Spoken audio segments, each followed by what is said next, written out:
វ័យស្រីស្រស់ទឹកភ្នែកថ្ងៃនេះថ្ងៃស្អែកក៏ប្លែកពីម្សិលមិញអូនសោកស្រងដែលគួរអោយស្រឡាញ់ហេតុបីស្រក់ទឹកភ្នែកទៅវិញថ្ងៃនេះឬអូនស្ដាយក្រោយគូស្នេហ៍បងលើបីស្នេហ៍ស្នងត្រង់ទឹកភ្នែកដូចនេះ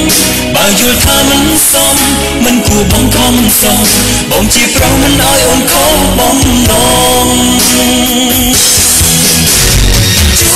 ទឹកភ្នែកដូចពីស្អីមិនគួរស្រីត្រង់គួរបងបើមិនស្នេហ៍ទេមិនបងខំនោះឡងអូនកុំសើមងចិនដាអូនកុំយល់ណាបីបងបើបែបគ្មានរៀមរាបងដឹងខ្លួនឯងតែត្រូវធ្វើយ៉ាងណាគ្មានវាសនាទេ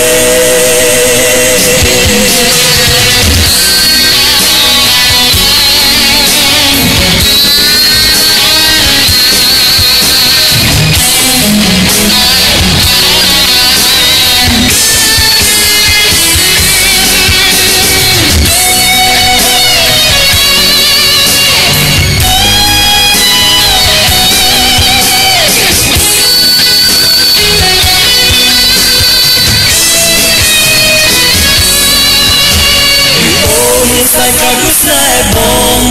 ទៅបើស្នេហ៍ស្នងស្រោបទឹកភ្លេងដូចនេះ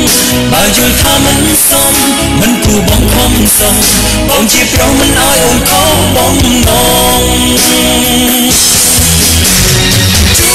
ទឹកភ្លេងដូចពីស្អីមិនគួរស្អីត្រង់គួរបងបើមិនស្នេហ៍ទេមិនបងខំឡងអូនកុំសើមងចិនដា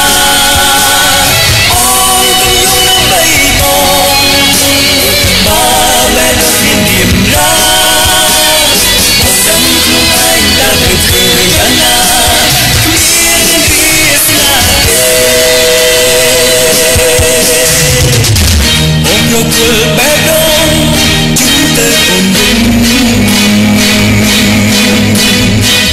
បងស៊ូទ្រាំតបនឹងជឿចាប់អ្នកហើយជូនទឹកភ្នែកឲ្យពីស្អីមិនគួរតែចំព្រោះប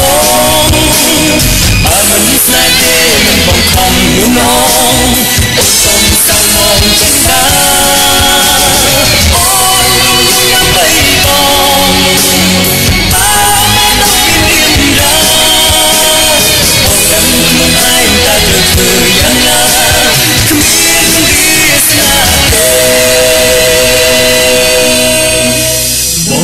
ខ្លួនឯងតែត្រូវធ្វើយ៉ាងណាគ្មាន